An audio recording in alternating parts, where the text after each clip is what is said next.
Okay guys, so how to add the material in your library. So let's say you have your MUT1 now, so you just right click it and then you add to your material library. So when you add it, okay, so you can just like the name and then to export and then just press add.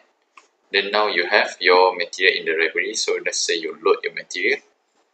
Okay, so MUT, yeah, so this is your material now. So you can load it. Okay, so let's try another new file. Okay, let's say we put a new, then we choose any one. Okay, any of the template.